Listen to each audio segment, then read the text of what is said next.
हाय दोस्तों, बहुत बहुत स्वागत है आप सभी लोग कराते जीएस इनसाइड में। और जैसा कि हम लोग आज के वीडियो में इडुटेरिया का एडीओ के लिए प्रैक्टिस सेट जो अभी हाल ही में सेक्शनल वाइज जो टेस्ट सीरीज निकाला गया है उसके हम लोग सामान्य अध्ययन के प्रश्न को देखेंगे। देखिए, ये टेस्ट नंबर 2 है। अब कई लोग सोचेंगे कि जब मतलब पहला कहाँ है भाई, तो देखिए क्या है ना कि इसकी जो रीजनिंग और मैथ के जो एप्टीट्यूड के प्रश्न हैं पेपर हैं उसको टेस्ट नंबर 1 में रखा गया, और ये जो सामान्य अध्ययन का है इसको 2 में रखा गया है। और इसी के बाद से पुनः 3 जो है मैथ और रीजनिंग है, चौथा क्या है पुनः सामान्य अध्ययन है। ठीक है, तो इसमें केवल हम लोग ज्यादातर अभी फिलहाल में तो केवल सामान्य अध्ययन के ही प्रश्न को देखेंगे। तो आज के और ये क्या ना सेक्शनल वाइज टेस्ट है, दूसरा टेस्ट है, और इसमें केवल इतिहास के प्रश्न हैं। ठीक है, और अभी तक आप लोग चैनल को सब्सक्राइब नहीं किए तो सब्सक्राइब कर लीजिए ताकि जब भी अगला वीडियो डाला जाए तो उसका नोटिफिकेशन आप लोगों को मिल जाए। देखिए, कहने के लिए बस ये एडीओ का प्रैक्टिस सेट है, लेकिन बिहार में जितने भी एग्जाम होने वाले हैं अभी हाल ही में, जैसे कि बीएसओ का होने वाला है, और बीएसओ है, एएसओ है, साथ ही में बिहार एसएससी का जो सीजीएल 4 है वो है, बिहार दरोगा है। कहने मतलब जहां भी जीएस के प्रश्न पूछे जाएंगे उन सभी के लिए क्या है, ये महत्वपूर्ण है। और आज ही अभी हाल ही में नया एक नोटिफिकेशन आया एग्जाम डेट इसका।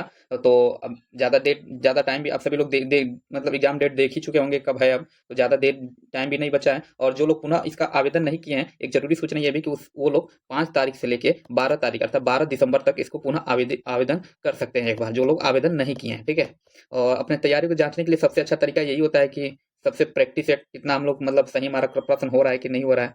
तो खैर उसी के क्रम में हम लोग देखेंगे। इसका पहला प्रश्न देखते हैं ज़्यादा देर न करते हुए। देखिए, पहला प्रश्न ये कर रहा है ना, इसको हम लोग थोड़ा बड़ा करते हैं। ठीक,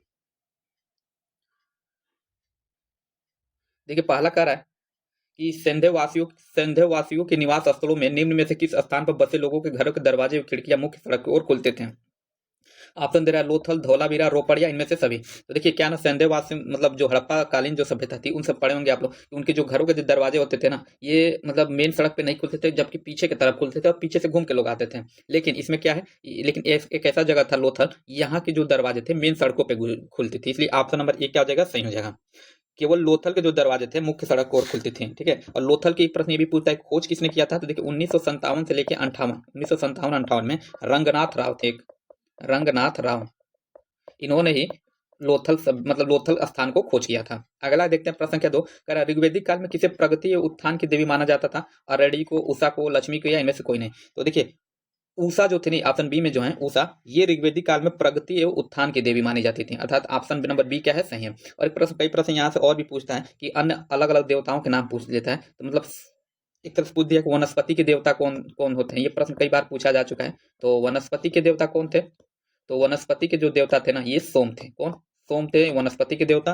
और आंधी के देवता कौन थे, एक प्रश्न ये भी जा पूछा जा चुका है। कोई जरूरी नहीं है कि देखिए जिसका हूबहू प्रश्न पूछा है ऐसा ही पूछेगा, तो ऐसा तो कभी कभी हो नहीं सकता है।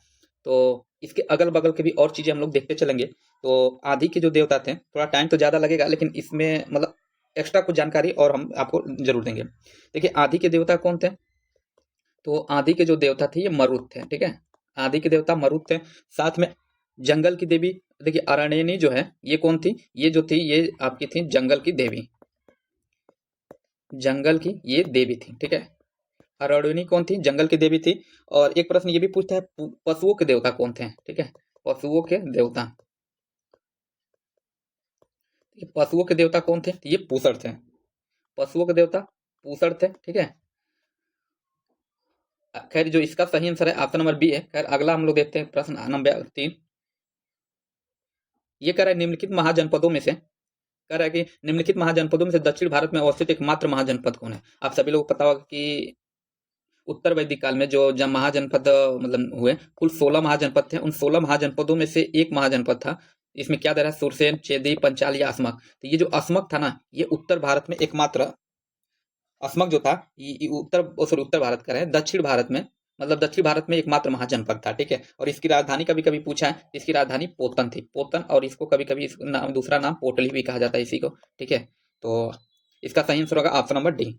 और देखिए सूरसेन के बारे में थोड़ा सा देखें तो इसकी राजधानी कहाँ थी, मथुरा थी, और यह हाल ही में कहाँ की मतलब वर्तमान में देखा जाए तो यूपी में है, और इसकी राजधानी जो थी मथुरा थी। ठीक है, और चेंदी जो है, चेंदी, इसकी राजधानी क्या थी, शक्तिमती, इसकी जो राजधानी थी ये शक्तिमती थी। और ये भी कई बार प्रश्न मिलान में आ जाता है कभी कभी। ठीक है, मिलान में कभी कभी पूछ लेता है कि शक्तिमती थी। ठीक है, और एक और क्या दिया है, पंचाल। तो देखिए इसकी 2 राजधानी थी, एक तो अहिछत्र था, एक क्या था, अहिछत्र, यहाँ लिखते हैं अहि, एक तो अहिछत्र था इसकी राजधानी, दूसरा क्या था, तो दूसरा था काम्पिल्य। दूसरा कामपिल्य था, ठीक है। तो और वर्तमान में देखा जाए तो ये बरेली और फर्रुखाबाद के क्षेत्रों में नहीं, सॉरी, ये जो है कामपिल्य जो है ना, वर्तमान में रोहेलखंड के बरेली, बदायूं एवं फर्रुखाबाद आदि स्थानों इसमें शामिल हैं।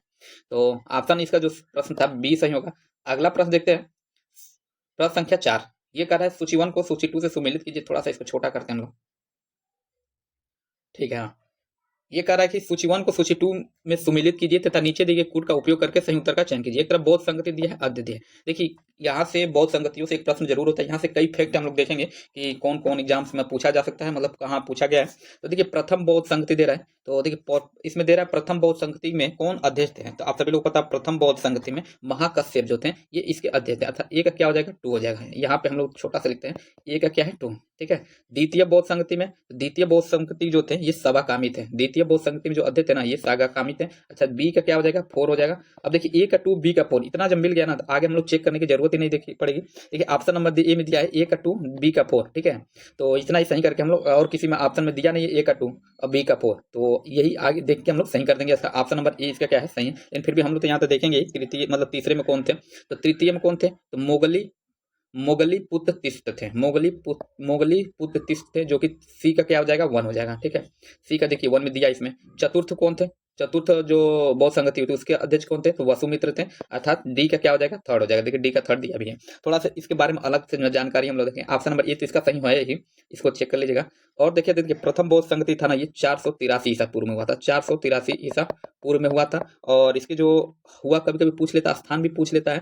तो इसके स्थान कहाँ था, ये राजगिरी में हुआ था, ठीक है, राजगिरी में। और इसके जब हुआ था तो इसमें इसके जो मतलब वहां के राजा कौन थे, राजा जो थे ये अजातशत्रु थे। ये थे अजातशत्रु, ठीक है।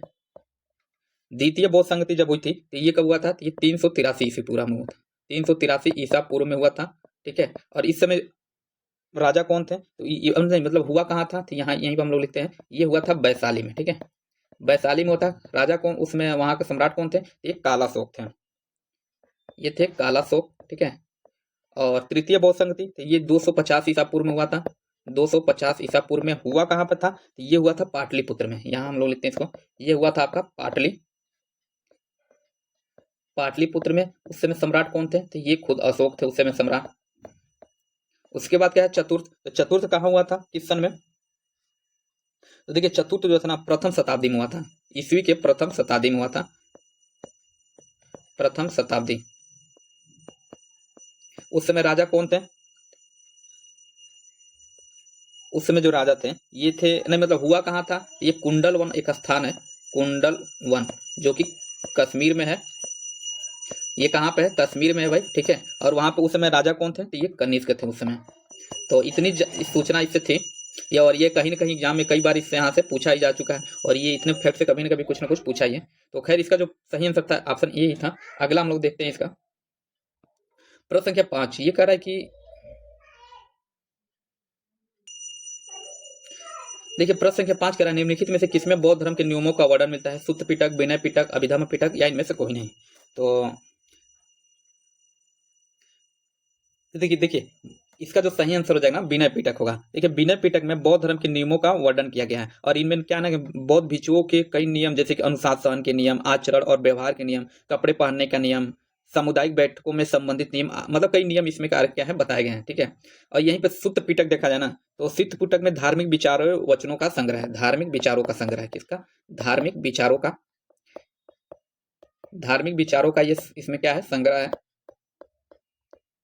और अभिधम्म पिटक में क्या है, तो देखिए अभिधम्म पिटक ना, इसमें बौद्ध दर्शन, नैतिकता के बातें, एक तरह से कहा जाए तो इसमें बौद्ध दर्शन की बातें की गई हैं, ठीक है। छोटा सा एक फैक्ट याद कर लीजिए, छोटा छोटा मतलब कीवर्ड इसका कि किसमें क्या है। तो धार्मिक विचारों का संग्रह किसमें है, तो सुत्त पिटक में, अभिधम्म पिटक में बौद्ध दर्शन के, और विनय पिटक में क्या है, इसमें मतलब इसमें बौद्ध धर्म के नियमों का वर्णन किया गया है, मतलब रहन सहन कैसे रहना, इन सबों के बारे में बताया गया है। अगला प्रश्न अच्छा है कि जैन धर्म में त्रिरत्न का वर्णन है जिनके द्वारा मोक्ष प्राप्त किया जा सकता है। दिए गए विकल्पों में से कौन सा विकल्प त्रिरत्न से भिन्न है, तो सम्यक दर्शन, सम्यक ज्ञान, सम्यक संकल्प और सम्यक आचरण। तो देखिए, इसमें जो सम्यक संकल्प है ना, ये त्रिरत्न में शामिल नहीं है। बाकी ये सम्यक दर्शन, सम्यक ज्ञान, सम्यक आचरण क्या है, ये शामिल था। तो इसलिए ऑप्शन नंबर सी का क्या हो जाएगा, सही हो जाएगा, क्योंकि ऑप्शन सी क्या है, भिन्न है। अगला प्रश्न देखते हैं, प्रश्न संख्या 8। प्रश्न संख्या 7 है, ठीक है। ये कह रहा है कि द्वितीय जैन संगति किसकी अध्यक्षता में संपन्न कराई थी, देवश्री समाश्रवण क्षमा श्रमण, चंद्रगुप्त मौर्य, स्थूलभद्र या सभाकामी। तो देखिए द्वितीय जो जैन संगति थी ना, ये देवर्धि क्षमा श्रमण के अध्यक्षता में हुई थी, ठीक है। और ये द्वितीय जो जैन संगति हुई थी, ये हुआ कब था? ये 512 ईस्वी में। कब? 512 ईस्वी में। स्थान कहाँ था? ये वल्लभी। वल्लभी जो वर्तमान में देखा जाए ये गुजरात में है। कहाँ पे? ये गुजरात में है। तो इतना प्रश्न इससे पूछता है किस वर्ष हुआ था और किस कहाँ पे हुआ था? तो देवर्धि क्षमा श्रमण की अध्यक्षता में 512 ईस्वी में वल्लभी गुजरात में हुआ था, ठीक है। और तो ये तो द्वितीय था। प्रथम जैन संगति देखा जाए, प्रथम जैन संगति ये कहाँ हुआ था, कब हुआ था? तो ये 310 ईस्वी में। कब? 310 ईसा पूर्व में हुआ था, ठीक है। और उस समय कहाँ पे हुआ था? ये पाटलिपुत्र में हुआ था। और उस समय जो शासक थे, शासक के बारे में देखा जाए तो कौन थे?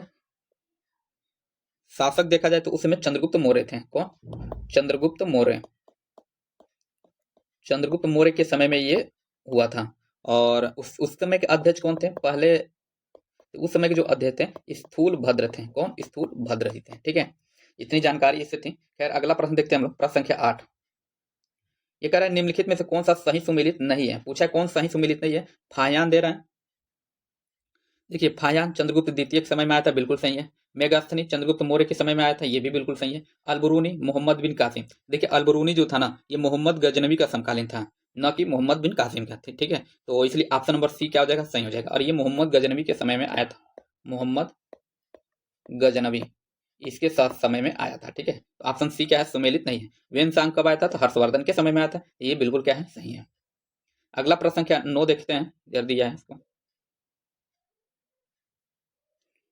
देखिए प्रश्न संख्या 9 कह रहा है ना कि तंजावुर में बृहदेश्वर मंदिर का निर्माण किस राजा द्वारा कराया गया था। क्या कर रहा है तंजावुर में? तो राजेंद्र प्रथम, राजाराज प्रथम, कुलोत्तुंग प्रथम या राजेंद्र द्वितीय।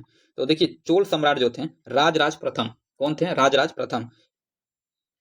इनके मतलब राजराज प्रथम के द्वारा ही ये तंजावुर में बृहदेश्वर मंदिर का निर्माण कराया था। इसलिए ऑप्शन नंबर सी क्या हो जाएगा? सही हो जाएगा। सॉरी बी क्या है? ऑप्शन सही है, ठीक है। और ये बृहदेश्वर मंदिर क्या है ना, ये हिंदू धर्म से संबंधित मंदिर है। और ये है कहाँ पे? तो ये तमिलनाडु में है। कहाँ पे है भाई? तो ये तमिलनाडु में है। ये तमिलनाडु में है, ठीक है। और ऑप्शन बी क्या है इसका? सही है। 10वां प्रश्न कर रहा है गुप्त काल में किस प्रकार की भूमि को अपरहत कहा जाता था। सिंचित भूमि, घने जंगलों वाली भूमि, जोती हुई भूमि या बिना जोती हुई भूमि। तो देखिए बिना जोती हुई जंगली भूमि को ना अपरहत कहा जाता था। इसलिए ऑप्शन नंबर डी क्या हो जाएगा? सही हो जाएगा। गुप्त काल में किस प्रकार की भूमि को अपरहत कहा जाता था? तो बिना जोती हुई जंगली भूमि को क्या कहा जाता था? अपरहत कहा जाता था, ठीक है। और सिंचित भूमि देखा जाए तो देखिए सिंचित इसमें दिया ना, जोती हुई भूमि, घने जंगलों वाली भूमि। तो थोड़ा सा इसके बारे में और देख लेना। रहने योग्य जो भूमि थी, रहने योग्य, अलग अलग प्रश्न ये भी पूछ सकता है। रहने योग्य जो भूमि थी उसको क्या कहते थे? तो उसको सारा बोलते थे। रहने योग्य वाली भूमि को सारा कहते थे। बंजर भूमि जो होती थी उसको क्या कहते थे? देखिए बंजर भूमि, तो इसको हम लोग कहते थे, उसको कहा जाता था बंजर भूमि को खिल। बंजर भूमि को क्या बोला जाता था? खिल बोला जाता था। और साथ में रहने योग्य जो भूमि थी, यहाँ हम लोग लिखते हैं रहने योग्य भूमि। रहने योग्य भूमि जो थी उसको वस्ती बोलते थे। क्या? उसको वस्ती कहा जाता था, वस्ती। और कृषि योग्य भूमि थी, इसको क्षेत्र कहा जाता था। हम उसको लिखने की जरूरत नहीं है, बोल दे रहे हैं इसे। तो खैर अगला प्रश्न देखते हैं इसमें क्या कह रहा है इसका। तो जो ऑप्शन डी सही है। अगला प्रश्न है 11। ये कह रहा है कि रोमन साम्राज्य में से व्यापारिक संबंध किससे स्थापित की थी। रोमन साम्राज्य से व्यापारिक संबंध किसने स्थापित की थी? पार्थियन ने, कुषाण ने, वाकाटक ने या पश्चिमी शक ने। तो देखिए तो इसका जो सही आंसर होगा ना, रोमन साम्राज्य से व्यापारिक जो संबंध स्थापित किया था ये कुषाणों ने किया था। अर्थात ऑप्शन नंबर बी क्या हो जाएगा? सही हो जाएगा। ऑप्शन नंबर बी क्या है? सही है।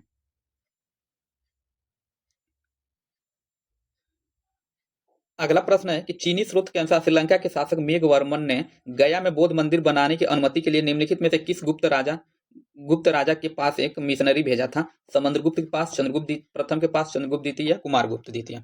तो इसका जो सही आंसर हो जाएगा समुद्रगुप्त। अर्थात ऑप्शन नंबर ए क्या हो जाएगा इसका? सही हो जाएगा। देखिए गुप्त सम्राट समुद्रगुप्त ने श्रीलंका जो कि सिलोन उस समय था कि बौद्ध राजा मेघवर्मन को बोध गया में एक मठ बनाने की क्या अनुमति दिया था। इसलिए ऑप्शन क्या है? ए सही है। अगला प्रश्न देखते हैं, प्रश्न संख्या 13। इसको स्टेटमेंट दिया इसमें, तो इसमें कह रहा है कि आजीवक संप्रदाय के बारे में निम्नलिखित कथनों में से विकल्प का चयन करें, ठीक है। कह रहा है कि मकली पुत्र गोसाल इसके सबसे महत्वपूर्ण नेता थे, बिल्कुल सही है। देखिए बिल्कुल सही है। जाति और वर्ग के आधार पर भेदभाव किया जाता था, ये क्या है? गलत है। क्योंकि इस समुदाय में या ये कहा जाए कि इस संप्रदाय में किसी भी व्यक्ति से जाति वर्ग के आधार पर भेदभाव नहीं किया जाता। तो ये कथन क्या है, गलत है।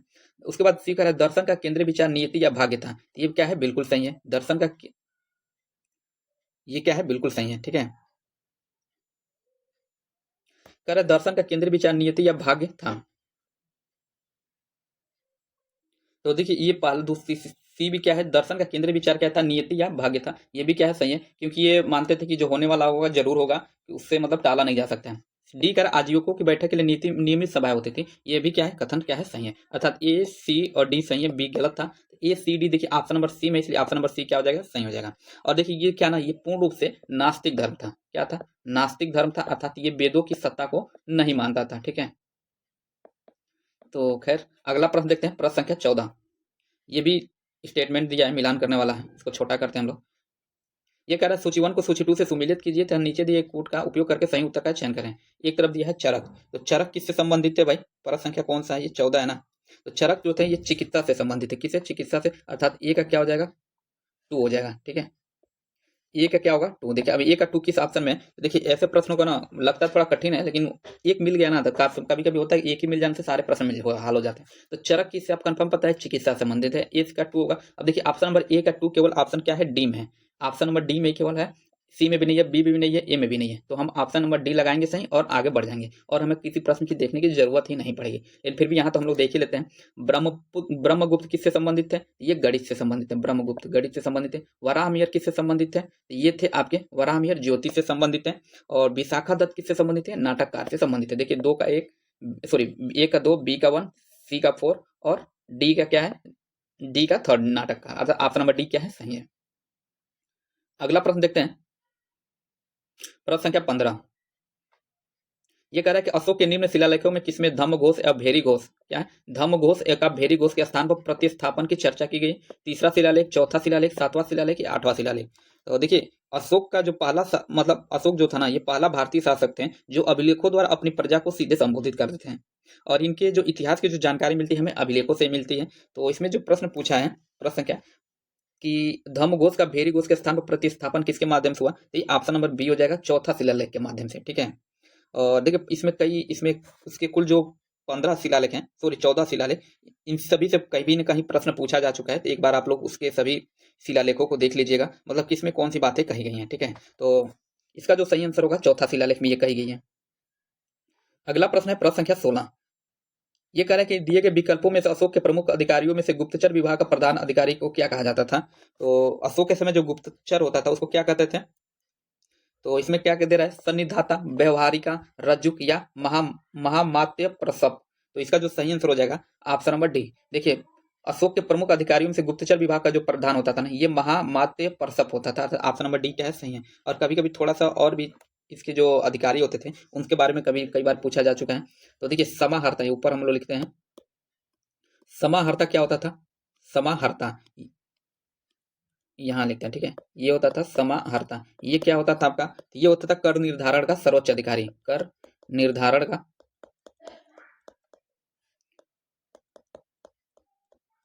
ये होता था कर निर्धारण का सर्वोच्च अधिकारी होता था। ठीक है, और तो खैर अगला प्रश्न इसमें हम लोग देखते हैं, प्रश्न संख्या 17। ये कह रहा है वे शिक्षक जिनसे बुद्ध ने महाभिनिष्क्रमण के बाद सबसे पहले ज्ञान प्राप्ति का प्रयास किया। तो अलार कलाम एवं रुद्र करामपुत्र, कौंडिल्य एवं कालदेव, अन्य एवं अश्वघोष, सारिपुत्र एवं नागसेन। तो देखिए इसका जो सही आंसर हो जाएगा ऑप्शन नंबर ये हो जाएगा, अलार कलाम एवं रुद्र करामपुत्र थे। देखिए गौतम बुद्ध जो थे इनको आप सभी लोग पता है कि एशिया का ज्योतिपुंज कहा जाता है। ठीक है, और सभी लोग इनकी जो जन्म हुई थी 563 ईसा पूर्व में, सॉरी 563 ईसा पूर्व में हुई थी। ठीक है, और लुम्बनी में हुआ था। और इनकी जो सबसे पहले शिक्षा ली थी अलार कलाम एवं रुद्र कारामपुत्र, अर्थात ऑप्शन नंबर ए क्या है, सही है। अगला है 17 कि निम्न में से किसने भारी मात्रा में स्वर्ण सिक्के जारी किए जिनकी शुद्धता गुप्तकालीन स्वर्ण सिक्कों में से उत्कृष्ट थी। तो कौन थे, कुजूल कडफिसस, भीम कडफिसस, कनिष्क या इनमें से कोई नहीं। तो इसका जो सही आंसर हो जाएगा भीम कडफिसस, ऑप्शन नंबर बी क्या हो जाएगा, सही हो जाएगा। देखिए भीम कडफिसस ने भारी मात्रा में स्वर्ण सिक्के जारी किए थे, और इसकी जिनकी मतलब इनकी शुद्धता गुप्तकालीन स्वर्ण सिक्कों से भी उत्कृष्ट थी। ये यहाँ पे दे दिया है ना कुजुल कर्णफिसस, यही जो था ये संस्थापक थे किसके, ये कुषाण वंश के संस्थापक थे, कुजुल कुजुल कर्णफिसस। ठीक है, और अगला प्रश्न देखते हैं, प्रश्न संख्या 19। ये कह रहा है कि मोहम्मद गजनवी का दूसरा आक्रमण भारत के किस हिंदू राजा शासक के विरुद्ध हुआ था? भीम प्रथम, जयपाल, जयचंद या भीम द्वितीय? तो मोहम्मद गजनवी के बारे में पूछ रहे हैं। ठीक है, तो मोहम्मद गजनवी का जो दूसरा आक्रमण था ना, एक हिंदू शाही राजा थे जयपाल, इन्हीं के विरुद्ध हुआ था। ऑप्शन नंबर बी क्या है, सही है, और इसका जो सही आंसर होगा ऑप्शन नंबर बी हो जाएगा। अगला प्रश्न देखते हैं, प्रश्न संख्या 20। कह रहा है तराइन का द्वितीय युद्ध किन शासकों के मध्य लड़ा गया था? बाबर और हेमू, अकबर और महाराणा प्रताप, मोहम्मद गौरी, पृथ्वीराज तृतीय, हुमायूं और शेरशाह सूरी? तो इसका जो सही आंसर होगा ऑप्शन नंबर सी, तराइन का द्वितीय युद्ध। देखिए प्रथम युद्ध भी महात्मा बोले मोहम्मद गौरी एवं पृथ्वीराज तृतीय के बीच लड़ा गया था, और जिसमें कि मोहम्मद गौरी पराजित हुआ था, पृथ्वीराज चौहान जीते थे। लेकिन द्वितीय तराइन के युद्ध में मोहम्मद गौरी और पृथ्वीराज के बीच में ये भी हुआ था, लेकिन इसमें मोहम्मद गौरी विजयी रहा, पृथ्वीराज तृतीय क्या हुए, पराजय हो गए थे।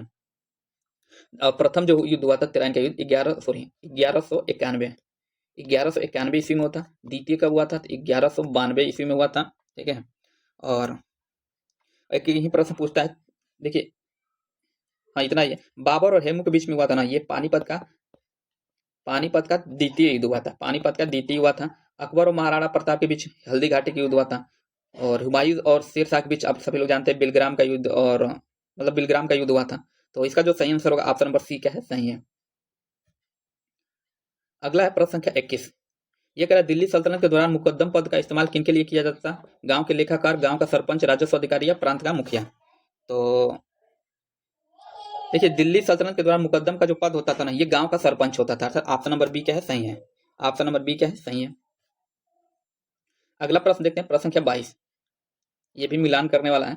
देखिए कह रहा है कि मराठा शासकों को अष्ट प्रदान के संदर्भ में नीचे दी गई सूची 1 को सूची 2 से सही सुमेलित कीजिए। एक तरफ सूची 1 दिया है, दूसरी तरफ सूची 2 दिया है। देखिए सचिव क्या होते थे, जो सचिव होते थे ना, तो इसका देखिए ए का क्या हो जाएगा, सचिव थे पत्राचार प्रभारी कहलाते थे। सचिव क्या कहलाते थे, मतलब पत्राचार जो प्रभारी होते थे सचिव कहलाते थे, अर्थात ए का किस में सुमिलित है, 2 में है। ठीक है, अब देखिए ए का केवल 2 सुमिलित है, तो ऑप्शन नंबर ए देखते हैं किस में ए का 2 है। तो देखिए केवल ऑप्शन नंबर ए में ए का 2 है, बाकी बी में ए का 1 है, सी में ए का 3 है, डी में ए का 4 है। तो ये हमारा सही आंसर हो जाएगा, और कोई देखने की बिना जरूरत ही नहीं पड़ेगी, ऑप्शन नंबर ए ही हम लोग सही कर दें। अब किसी को होगा कि सचिव नहीं पता होगा पत्राचार प्रभारी कौन होता है, तो उसको लिए इसमें कम से कम किसी को कुछ तो पता होगा ही, पेशवा सुमंता माते। तो देखते ऐसे प्रश्न में क्या होता है ना, एक मिल जाते थे, ज्यादातर कभी कभी पूरा सारे मिल जाते हैं। अब आगे देखते हैं पेशवा कौन होता था। तो पेशवा सभी लोग पता है, पेशवा प्रधानमंत्री होता था, ये तो सबको पता ही होगा, बहुत ही कॉमन। अर्थात बी का क्या है, इसमें 1 ही दिया है। ठीक है, सुमंत कौन होता था, तो सुमंत जो होता था ये विदेश मंत्री होते थे, अर्थात सी का क्या है, 4 है, इसमें देखिए सी का 4 है। अमात्य कौन होता था, एक ही बचा है, जो वित्त मंत्री होते थे। ठीक है, तो इसका सही आंसर होगा ऑप्शन नंबर ए क्या है, सही है। अगला प्रश्न देखते हैं, प्रश्न संख्या 23। ये कह रहा है पिटरा ड्यूरा अर्थात प्राचीन कार्य दिए गए निम्न विकल्पों में से किसमें संबंधित है? संरचना में मेहराब का इस्तेमाल करना, इमारतों में मार्बल का प्रयोग करना, दीवारों में अर्ध कीमती पत्थर जड़कर फूलों की नक्काशी करना, या उपयुक्त में से सभी? तो देखिए पिटरा ड्यूरा जो कलाकारी थे ना, इसमें ये होता था कि दीवारों में अर्ध कीमती पत्थर जोड़कर फूलों की नक्काशी करना, अर्थात ऑप्शन नंबर सी क्या है, इसका सही है। अगला प्रश्न है कि सल्तनत कालीन, ये कह रहा है सल्तनत कालीन शासन व्यवस्था के अंतर्गत मुसलमानों से लिया जाने वाला भूमि कर क्या कहलाता था? उस्र, खराज, खोम्स या जकात? तो देखिए दिल्ली सुल्तानों के समय कुछ विशेष प्रकार के मतलब कर होते थे, और इसमें जो मुसलमानों से लिए जाने वाला जो भूमि कर होता था ना, ये उस्र कहलाता था, अर्थात ऑप्शन नंबर ए क्या है, सही है। और खराज क्या होता था, तो देखिए गैर मुसलमानों पर ये भूमि कर होता था। खराज होता था ना, ये गैर मुसलमानों से लिया जाता था। ठीक है, ये गैर मुसलमानों से लिया जाता था, भूमि कर था। जकात क्या था, जकात जो था मुसलमानों पर ये धार्मिक कर होता था। किस पे, ये मुसलमानों पर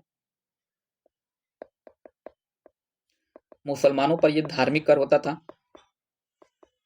और उसके बाद क्या है दिया है, खुम्स। तो खुम्स क्या होता था, तो देखिए खुम्स जो होता था ये लूट से प्राप्त धन होता था। क्या होता था, लूट से प्राप्त धन होता था। और देखिए इसमें क्या होता था, कोई भी राजा जो लूट से जो प्राप्त कर रहा है, तो इसमें होता है तो ये था ना 80% तो जो लूटने में जाते थे, एक तरह जो सैनिक सेना होती थी उसको दे दिया जाता था, और 20% जो होता था ये राजकोष में जमा हो जाता था। 20% राजकोष में जमा होता था। लेकिन अलाउद्दीन खिलजी, 2 राजा थे, एक प्रश्न इसे कई बार पूछा जा चुका है कि मोहम्मद बिन तुगलक और अलाउद्दीन खिलजी और वो मैं बोल दे रहा हूँ, बस लिख नहीं रहा हूँ। अलाउद्दीन खिलजी और मोहम्मद बिन तुगलक ने इन दोनों को क्या किया ना, पलट दिया था। अर्थात वो 80% राजकोष में जमा करते थे और 20% सैनिकों में देते थे। तो खैर अगला प्रश्न देखते हैं, इसका जो सही आंसर था क्या था, ये था आपका उसरई था। अगला देखते हैं इसके प्रश्न संख्या 25। ये कह रहा है कि बाबर को भारत पर आक्रमण करने के लिए किसने आमंत्रित किया था, सुल्तान सिकंदर शाह, बहलोल लोधी, दौलत खां लोधी या आलम खां। तो देखिए, बाबर को भारत पर आक्रमण करने के लिए ना, ये जो दौलत खां लोधी थे इन्होंने, और एक थे कौन, ये आलम खान, कौन, आलम खान, ठीक है।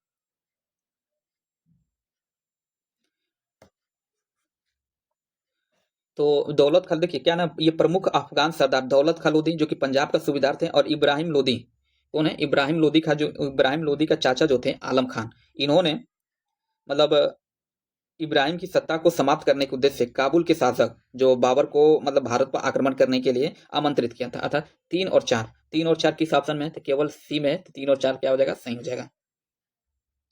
अगला प्रश्न है, प्रश्न संख्या कौन सा है, 26। ये कह रहा है कि यह कथन किसका है कि अकबर के शासन में इलाहाबाद, कह रहा है कि यह कथन किसका है कि अकबर के शासन में इलाहाबाद में 40 स्तंभ युक्त मंजिल के निर्माण में 5,000 के 20,000 लोगों ने 40 साल तक काम किया, ट्रेवेनियर, विलियम फिच, मनुची या डोमिगो पायस। तो इसका जो सही आंसर हो जाएगा, देखिए इसका ये कथन किसका था, तो विलियम फिंच का था। इनका कहना था कि अकबर के शासन में इलाहाबाद में 40 स्तंभ युक्त मंजिल के निर्माण में 5,000 से 20,000 लोगों ने 40 साल तक काम किया था। किसने कहा था, विलियम फिंच ने, ठीक है। और विलियम फिंच जो था ये कब भारत आया था, ये 1608 ईस्वी में भारत आया था। और इनका मानना था, विलियम फिंच के अनुसार ही अकबर के आदेश पर इलाहाबाद में 40 स्तंभों वाले जो महल का निर्माण कराया था। तो खैर इसका ऑप्शन नंबर बी क्या है, सही है। 27 कह रहे दसवंत और बसावन नामक प्रसिद्ध चित्रकार किस मुगल सम्राट के दरबार थे, बाबर, अकबर, जहांगीर या औरंगजेब। तो देखिए दसवंत तथा बसावन जो है ये मध्यकालीन भारत में 16वीं शताब्दी के एक मतलब बहुत ही प्रसिद्ध मुगल चित्रकार थे। और किसके समय में थे, ये दोनों चित्रकार मुगल शासक अकबर के दरबार में रहते थे। अर्थात ऑप्शन नंबर बी क्या है, सही है। अगला है प्रश्न संख्या 28। ये कह रहा है कि शेर शाह सूरी हुमायूं जो 26 जून 1539 को किस स्थान पर एक युद्ध लड़ा गया था, बिलग्राम पर, बिलग्राम में, चौसा में, सूरजगढ़ में या चुनार में। तो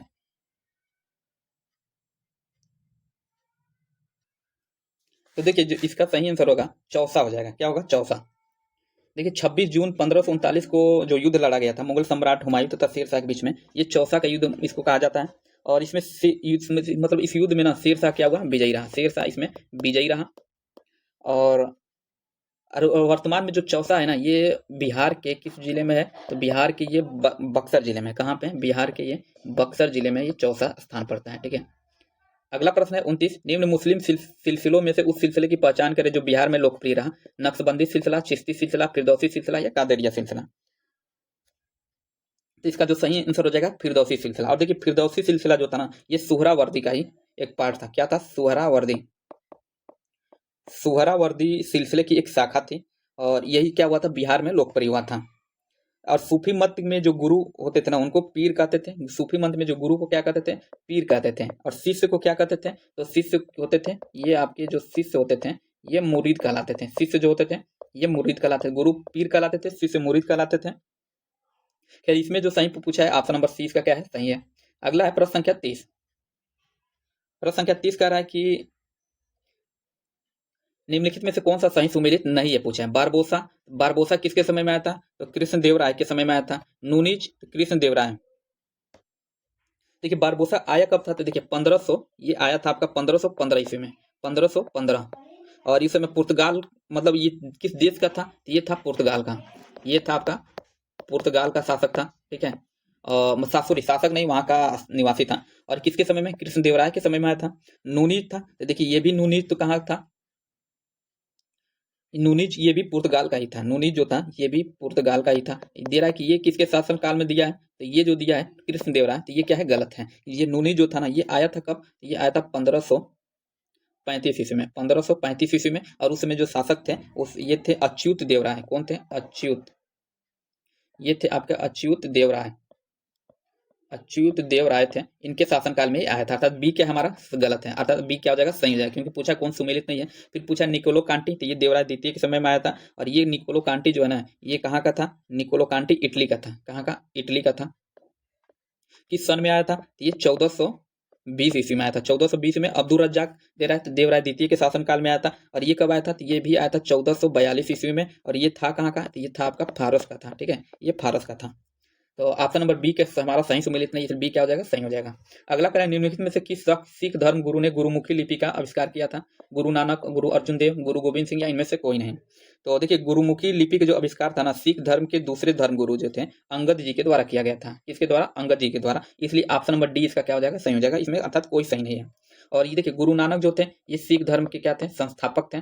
ठीक, ये क्या थे आपके, ये संस्थापक थे। ठीक, गुरु अर्जुन देव क्यों फेमस थे? तो ये गुरु ग्रंथ साहिब जो थी या आदि ग्रंथ का इन्होंने संकलन किया था। इन्होंने संकलन किया था, किसका संकलन? गुरु ग्रंथ, ये गुरु ग्रंथ साहिब का संकलन किया था। ठीक है। और गुरु गोविंद सिंह क्यों फेमस थे? तो ये खालसा पंथ के संस्थापक थे। ये थे आपके गुरु गोविंद सिंह, ये खालसा पंथ के क्या थे, संस्थापक थे। तो इन लोगों के बारे में थोड़ी सी इतनी बड़ी जानकारी थी। खालसा पंथ के ये क्या थे, ये संस्थापक। ठीक है। तो खैर अगला देखते हैं, अगला प्रश्न क्या है, प्रश्न संख्या 32। ये कह रहा है कि बाबर और मेवाड़ के शासक राणा सांगा के बीच जो खानवा का युद्ध कब लड़ा गया था? ठीक है। तो देखिए बाबर और दे रहा है डेट की 17 मार्च 1527, 21 अप्रैल 1526 या 29 जनवरी 1528 या मई 1529 को।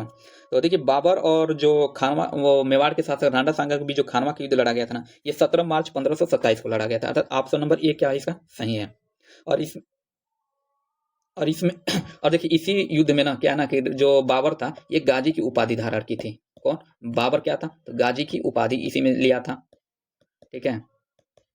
इसी युद्ध में गाजी की उपाधि धारण की थी। यहाँ दिया 21 अप्रैल 1526। तो देखिए 21 अप्रैल 1526 को ना पानीपत का प्रथम युद्ध लड़ा गया था। ये हुआ था पानीपत का प्रथम युद्ध। एक मिनट, खैर उसको आप लोग देख लिए, पानीपत का ये प्रथम युद्ध ये लड़ा गया था 21 अप्रैल 1526 को। किसके बीच? तो एक तरफ तो बाबर तो था ही और दूसरे तरफ इब्राहिम लोदी था। ठीक है, इब्राहिम लोदी। और इसमें सभी लोग पता होगा कि इसमें विजयी कौन रहा, तो बाबर ही भी इसमें विजयी रहा। ठीक है। और एक डेट दिया 29 जनवरी 1528 को। तो देखिए 29 जनवरी 1528 को चंदेरी का युद्ध लड़ा गया था। किसका? चंदेरी का। इसमें लड़ा गया था चंदेरी का युद्ध। ठीक है। इसमें कौन विजयी रहा? तो इस चंदेरी के युद्ध में जो विजयी रहे ये इसमें भी बाबर ही विजयी रहा। ठीक है। 29 जनवरी 1528 को चंदेरी का युद्ध लड़ा गया था और इसमें विजयी किसके बीच में लड़ा गया था? तो एक तरफ तो बाबर था ही, दूसरे तरफ मेदनी राय थे। कौन थे? दूसरे तरफ मेदनी राय थे। ठीक है। तो इसमें मेदनी राय क्या हुए, मारे गए, लेकिन बाबर इसमें विजयी रहा। ठीक है। अगला प्रश्न देखते हैं, प्रश्न संख्या 33। कह रहा है कि अकबर ने युद्ध बंदियों को दास बनाने पर रोक लगाते हुए दास प्रथा का अंत कब कर दिया था? 1562 में, 1563 में, 1564 या 1565 में। तो देखिए इसका जो सही आंसर हो जाएगा 1562, अर्थात ऑप्शन नंबर है।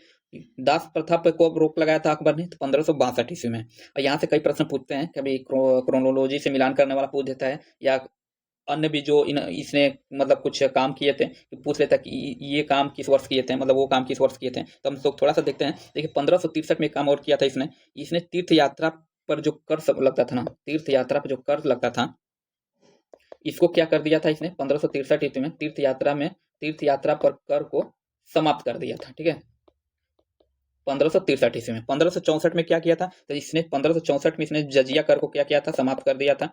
जजिया कर को समाप्त कर दिया था 1564 ईस्वी में। ठीक है। 1565 देखा जाए तो 1565 में कोई विशेष काम नहीं किया था। खैर अगला देखते हैं। और भी कोई डेट दिया होता है, जैसे कि 1582 इसमें दीन इलाही की स्थापना की थी। तो खैर इसमें इतना ही था। अगला प्रश्न देखते हैं, प्रश्न संख्या क्या है? प्रश्न संख्या 34। ठीक है। ये कह रहा है कि अकालों को रोकने तथा अकाल पीड़ितों की सहायता हेतु ब्रिटिश सरकार ने भारत में अकाल संहिता कब प्रसारित, मतलब अकाल संहिता कब प्रसारित की थी? 1883 में, 1885 या 1881 या 1879 में। तो इसका जो सही आंसर हो जाएगा ऑप्शन नंबर ए 1883। देखिए 1876 कब? तो 1876 और 1878 में अकाल के बाद ना सर रिचर्ड स्ट्रेची, एक प्रश्न पूछा है किसकी अध्यक्षता में, तो मैं बोल दे रहा हूँ रिचर्ड स्ट्रेची। कौन थे? रिचर्ड स्ट्रेची की मतलब इन्हीं की अध्यक्षता में अकाल आयोग का गठन किया गया था। अब किया गया था? तो ये 1883 में, अर्थात ऑप्शन नंबर ए क्या है, सही है। और उसमें पूछता है कि वायसराय कौन थे, तो ये लॉर्ड लिखना उचित नहीं है भाई, क्योंकि अंग्रेज थे, इनको लॉर्ड का है झूठ मूठ में बनाया जाए। ठीक है। तो उस समय जो वायसराय था कौन था? रिपन था। ठीक है, रिपन। तो ऑप्शन नंबर ए क्या है इसका, सही है। अगला प्रश्न क्या है, प्रश्न संख्या 35। यह कह रहा है, किस व्यक्ति ने सर्वप्रथम इस तथ्य को पहचाना कि निम्न वर्ग, मध्यम वर्ग, किसान, मजदूर और दस्तकार राष्ट्रीय आंदोलन में महत्वपूर्ण भूमिका निभा सकते हैं? सुरेंद्र नाथ बनर्जी, बाल गंगाधर तिलक, महात्मा गांधी या दादा भाई नौरोजी? तो इसका जो सही आंसर हो जाएगा महात्मा गांधी, अर्थात ऑप्शन नंबर सी। देखिए, महात्मा गांधी ने सर्वप्रथम इस तथ्य को पहचाना कि निम्न वर्ग, मध्यम वर्ग, किसान, मजदूर, दस्तकार राष्ट्रीय आंदोलन में क्या कर सकते हैं, महत्वपूर्ण भूमिका निभा सकते हैं। और महात्मा गांधी के प्रबुद्ध आंदोलन में जनता की बड़े पैमाने पर भागीदारी देखी, और जिसमें राष्ट्रीय आंदोलन के वास्तविक रूप से जन आंदोलन को बना दिया है, इसलिए ऑप्शन सी क्या हो जाएगा, सही हो जाएगा। अगला है प्रश्न संख्या 36। ये कह रहा है कि राष्ट्रीय आंदोलन के प्रथम चरण में कांग्रेस की निम्नलिखित में से कौन सी मांग नहीं थी? तो पहले मतलब जो प्रथम चरण था उसमें प्रथम चरण पहले तो हम देख लेते हैं किस कब से कब माना जाता है। तो 1885 में जब कांग्रेस की स्थापना हुई, इसके बाद से 1885 से लेकर 1905 तक ये प्रथम चरण माना जाता है। इसमें उदारवादियों का चरण एक तरह से कहा जाए तो ये उदारवादी चरण था, ठीक है, ये उदारवादी चरण था। और इसमें मतलब कह रहे कौन सी मांगे महत्वपूर्ण नहीं थी, तो कह रहा लेजिस्लेटिव काउंसिल के सदस्यों की संख्या में वृद्धि, तो ये तो बिल्कुल मांग था, लेजिस्लेटिव काउंसिल सदस्यों की संख्या में वृद्धि। कार्यपालिका और न्यायपालिका का एकीकरण, तो देखिए इस दौरान जो था कार्यपालिका और न्यायपालिका का ना एकीकरण मांग नहीं था, ठीक है, तो इसलिए ऑप्शन नंबर बी हमारा क्या हो जाएगा, सही हो जाएगा। बाकी सी दिया है कार्यपालिका और न्यायपालिका का पृथक्करण, तो ये तो बिल्कुल सही है, तो हमारा आंसर में होगा नहीं, या उपयुक्त में से एक से अधिक, ये भी नहीं है, ऑप्शन नंबर बी क्या है इसका, सही है।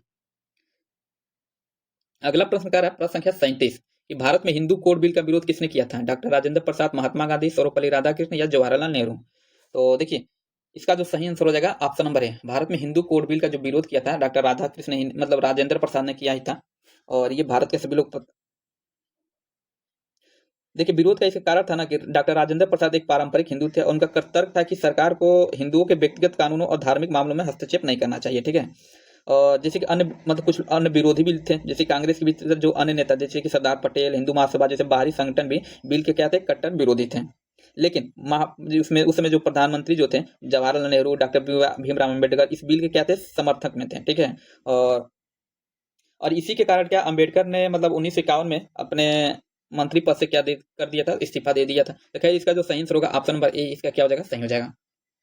अगला असबाग ए बगावत ए हिंद नामक पुस्तक का संबंध किससे है? वहाबी आंदोलन, खिलाफत आंदोलन, 1857 विद्रोह या भारत छोड़ो आंदोलन? तो देखिए असबाग ए बगावत हिंद जिसमें भारतीय विद्रोह के कारण नामक पुस्तक ये 1859 में, कब, ये 1859 में लिखी गई थी। किसके द्वारा लिखी गई थी? तो सर सैयद अहमद खान द्वारा, सर सैयद अहमद खान इनके द्वारा उर्दू भाषा में ये लिखी गई थी। कब? उर्दू भाषा में लिखी गई थी। और इसलिए ऑप्शन नंबर ये क्या, सी क्या हो जाएगा, सही हो जाएगा हमारा। अगला प्रश्न है प्रश्न संख्या 39। देखिए अगर लॉटरी कमेटी का गठन निम्नलिखित में से किससे संबंधित था? पुलिस सुधार, व्यापारिक गतिविधि, नगर नियोजन या शिक्षा? तो देखिए लॉटरी कमेटी का गठन कब हुआ था? इसका जो गठन हुआ था 1817 में हुआ था। कहाँ पे? तो ये कलकत्ता में, कलकत्ता में इसका गठन हुआ था 1817 में। और इसका जो मुख्य उद्देश्य था ना, नगर नियोजन था, अर्थात ऑप्शन नंबर सी क्या हो जाएगा, सही हो जाएगा। इसका मतलब इसमें का मुख्य उद्देश्य था कि शहर के सुधार और विकास के लिए धन जुटाना, और इसका मुख्य मतलब यही इसका क्या था, मुख्य उद्देश्य था।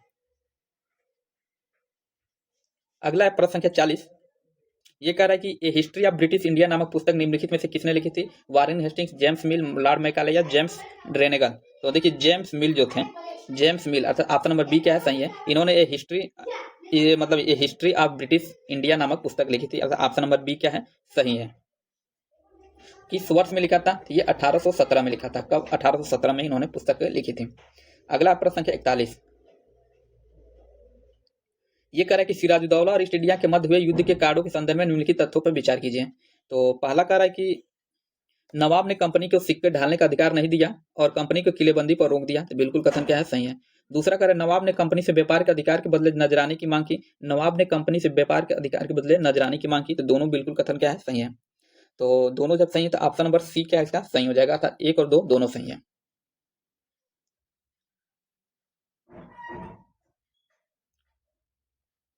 अगला प्रश्न है प्रश्न संख्या 42। ठीक है, प्रश्न संख्या 42 करा सूची 1 को सूची 2 से सुमेलित कीजिए तथा नीचे दिए गए कोड का प्रयोग कर सही उत्तर चुनिए। एक तरफ जनजाति दिया है, दूसरे तरफ उसकी विशेषता दिया है। तो खोड़ और बैगा जनजाति की विशेषता क्या थी? तो देखिए खोड़ और क्या दिया है, बैगा, ठीक है। तो इनकी जो विशेषता थी ना, ये शिकार और संग्राहक जनजातियां थी। क्या थी? शिकार और संग्राहक जनजातियां थी। अर्थात एक क्या हो जाएगा, ए का वन, ए का टू से सुमिलित होगा।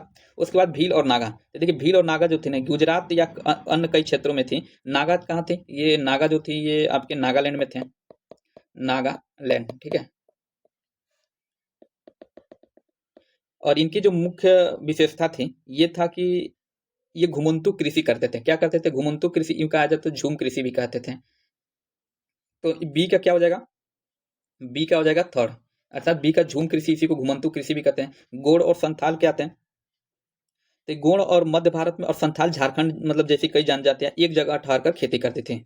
और तो इसलिए सी का क्या हो जाएगा? वन। देखिए एक जगह ठहरकर खेती करती थी, सी का क्या है? वन। और बी का हम लोग क्या देखे थे? बी का थर्ड देखे थे ना। उसके बाद गद्दी और लबाड़िया। तो देखिए गद्दी और लबाड़िया जो थे ये पंजाब के पहाड़ों में रहने वाले वन और गुज्जर और आंध्र प्रदेश के लबाड़िया जो थे, गद्दी जहाँ कहाँ थे? पंजाब में, लबाड़िया आंध्र प्रदेश में रहने वाले थे।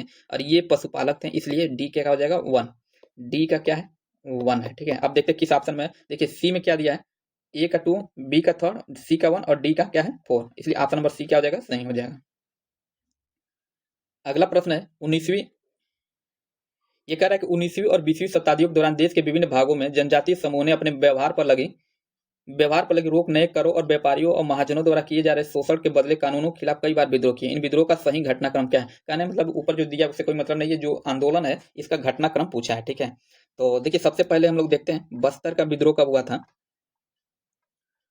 देखिए कोल आदिवासियों का विद्रोह जो था ना, ये कब हुआ था? ये 1831, ये 1831 से लेके 32 में हुआ था, ठीक है। संथाल विद्रोह कब हुआ था? आप सब लोगों को पता होगा कि संथाल विद्रोह जो हुआ था ये 1855 में हुआ था, 1855 में। उसके बाद से देखा जाए बस्तर का विद्रोह, तो 1910 में जो हुआ था ना, ये 1900, बस्तर का विद्रोह 1910 में हुआ था। और वर्ली का विद्रोह कब हुआ था? वर्ली का जो विद्रोह था ये 1940 में। 1940 में कहाँ पे? तो महाराष्ट्र में, महाराष्ट्र। तो इसका जो सही क्रम होगा ऑप्शन नंबर डी ही होगा, क्योंकि सबसे पहले कोल विद्रोह, फिर उसके बाद संथाल विद्रोह, फिर बस्तर विद्रोह और वर्ली विद्रोह, ठीक है। तो ऑप्शन नंबर डी की किसका क्या है? सही है। अगला है प्रश्न संख्या, ये कह रहा है कि हरिजनों की अक्षमता के लिए ऊंची जातियां जिम्मेदार हैं, उपयुक्त में से उपयुक्त कथन किसने कहा था? BP Wadia, H J Khadekar, Mahatma Gandhi, doctor Bhimrao Ambedkar. तो देखिए ये जो थे एच जे खांडेकर ने अपने सहकर्मियों को संबोधित करते हुए इन्होंने कहा था कि हरिजनों की जो अक्षमता के लिए कौन जिम्मेदार है? ये ऊंची जातियां, इसलिए ऑप्शन नंबर बी की क्या है? सही है।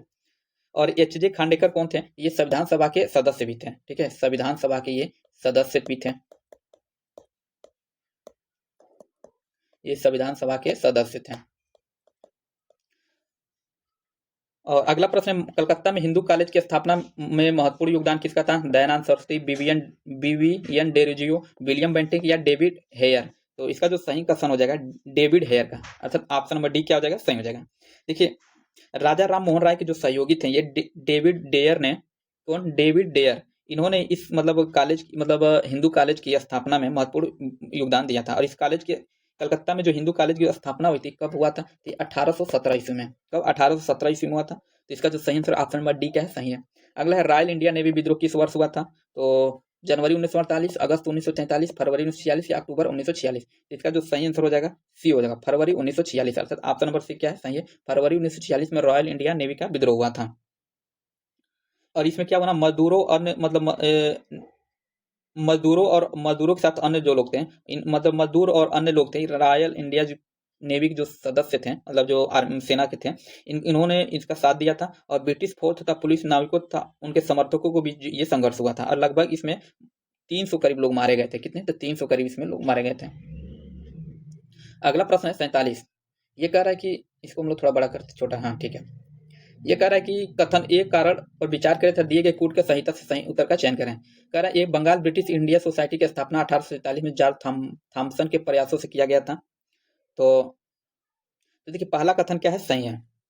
और देखिए कथन और कारण में होते बहुत आसान है, लोग समझ नहीं पाते कि इसको करना कैसा है, तो मैं बता रहा हूँ इसको, बहुत ही आसान होता है। तो देखिए कथन तो बिल्कुल सही है, तो इसमें कोई औचित्य मतलब नहीं है कि गलत क्या करें, ठीक है। उसके बाद कह रहा है जॉर्ज थॉमसन को द्वारकानाथ टैगोर ने इंग्लैंड से भारत राजनीतिक आंदोलन संगठित करने के लिए लाए थे, ठीक है। तो कारण भी क्या है? सही है। अब देखिए क्या ना, अब कारण क्या कथन की सही व्याख्या कर रहा है कि नहीं कर रहा है, इसको जांचने के लिए क्या करते हैं, पहले कथन पढ़ते हैं और उसके आगे क्योंकि लगा देते हैं, ठीक है। तो देखिए बंगाल ब्रिटिश इंडिया सोसाइटी की स्थापना 1843 ईस्वी में जॉर्ज थॉमसन के प्रयासों से किया गया था, क्योंकि क्योंकि जॉर्ज थॉमसन को द्वारकानाथ टैगोर इंग्लैंड से भारत राजनीतिक आंदोलन संगठित करने के लिए लाए थे। तो देखिए कारण क्या ना, ये इसका मतलब उचित कारण नहीं लग रहा है कि भाई जो जो थॉमसन को मतलब द्वारकानाथ टैगोर लाए थे, ये इन्होंने मतलब बंगाल ब्रिटिश इंडिया सोसाइटी की स्थापना करने के लिए ही लाए थे। ठीक है, किसी और काम से भी लाए होंगे, तो लाए थे किसी काम से, लेकिन इन्होंने स्थापना कर दिया। तो दोनों सही है, लेकिन व्याख्या सही नहीं कर रहा है, तो इसका सही आंसर हो जाएगा। अच्छा सही है, ठीक ठीक। कारण क्या, ठीक नहीं सही है। ये इन्होंने स्थापना करने के लिए मतलब द्वारकानाथ टैगोर लाए थे, तभी तो इन्होंने मतलब स्थापना करने के लिए ही लाए थे, ब्रिटिश संगठन बनाने के लिए। ठीक है, तो सही है। ठीक है, कारण क्या है, सही है। अर्थात कथन और कारण दोनों सही है, और कारण जो है कथन की सही व्याख्या कर रहा है, इसलिए ऑप्शन नंबर बी क्या हो जाएगा, सही हो जाएगा। ठीक है, देखिए कथन और कारण दोनों सही है, और कारण भी क्या कर रहा है, व्याख्या कर रहा है कथन की।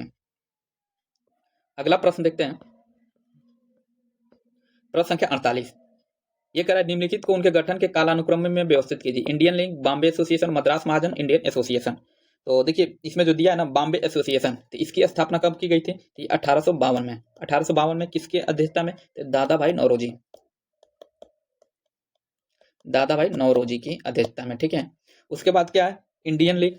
इंडियन लीग 1875 में इसकी स्थापना की गई थी, किसके अध्यक्षता में, शिशिर कुमार घोष। मतलब किसके द्वारा की गई थी, ये थे एक शिशिर कुमार घोष थे,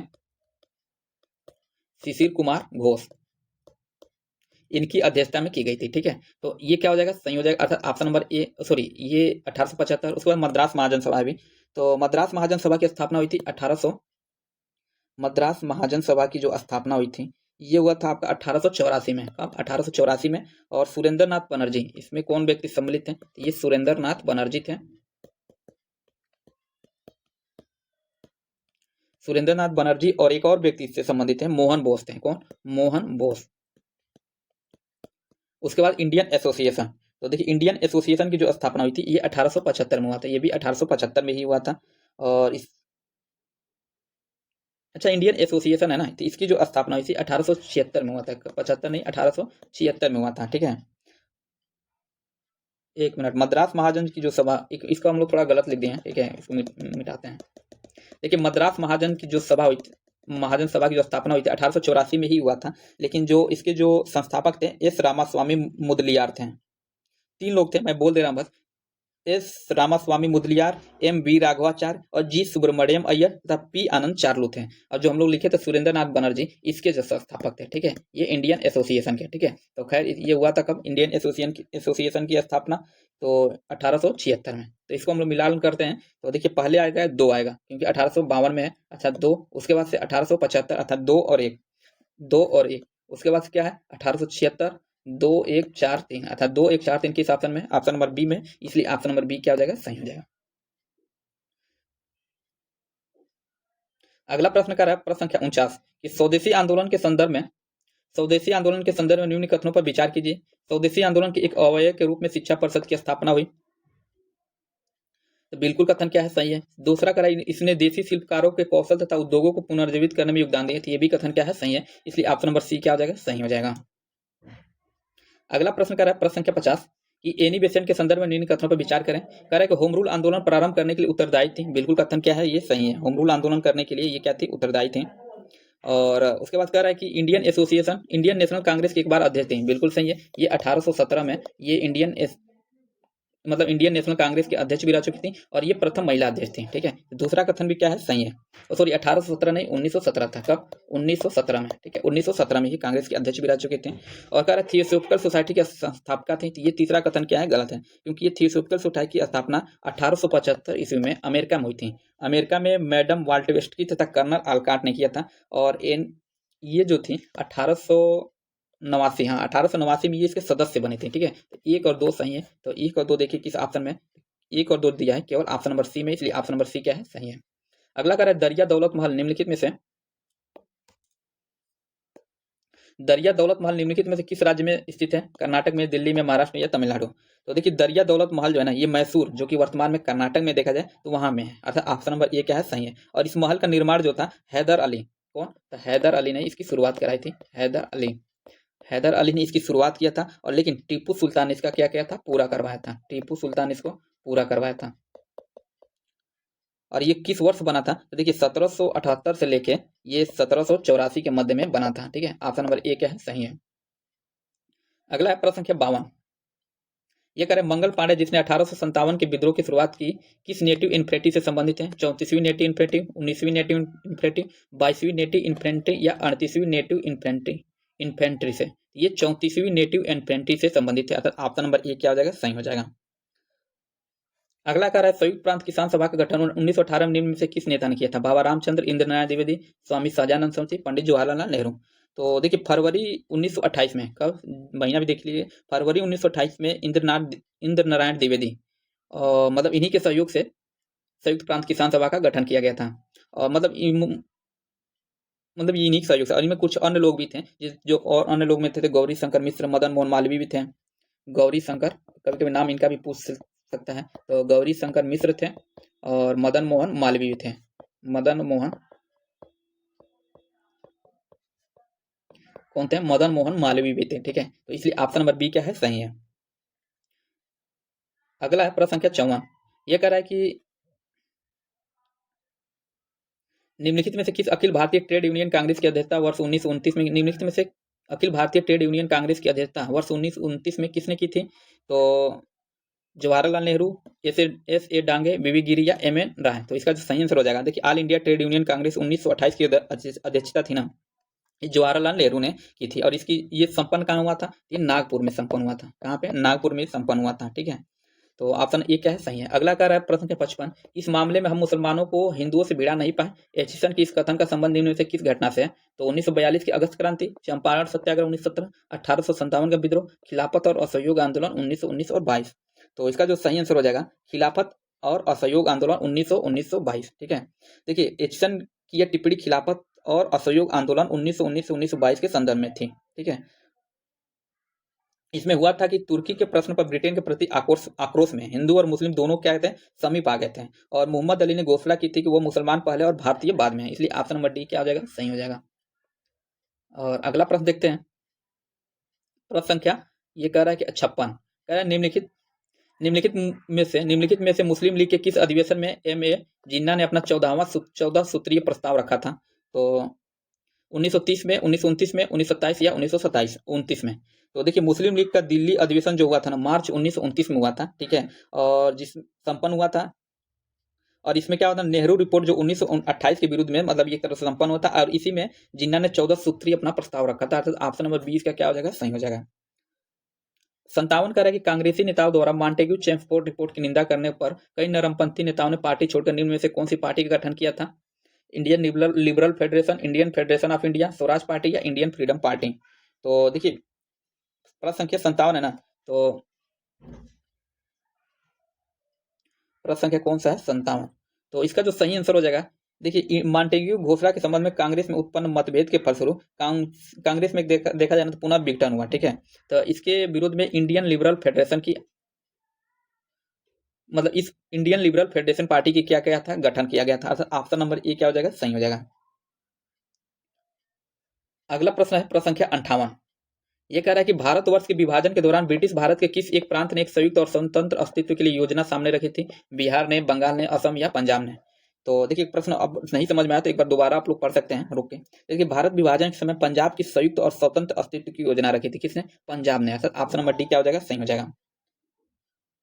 लेकिन हुआ क्या था कि ये जो सरदार वल्लभ भाई पटेल थे, इनके प्रयत्नों से ये क्या हुई, योजना को क्या कर दिया गया? विफल कर दिया गया। और इसमें क्या था ना कि पूर्वी पंजाब पटियाला तथा पहाड़ी राज्यों का एक संघ बनाया गया, जिसको क्या कहा गया? इसको पेप्सू कहा गया, जिसको पेप्सू कहा गया था। अगला प्रश्न है कि निम्न से किसने मोहम्मद अली जिन्ना को हिंदू मुस्लिम एकता का दूत कहा था? अरुणा असफ अली, सरोजनी नायडू, एनी बेसेंट, राजकुमारी अमृता को? तो देखिए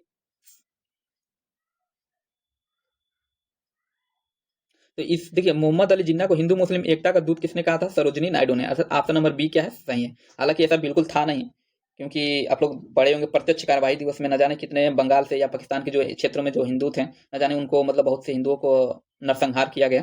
तो एक तरफ से हिंदू मुस्लिम एकता का दूत तो नहीं कह सकते हैं, लेकिन ये सरोजनी नायडू का अपना मत विचार था। तो खैर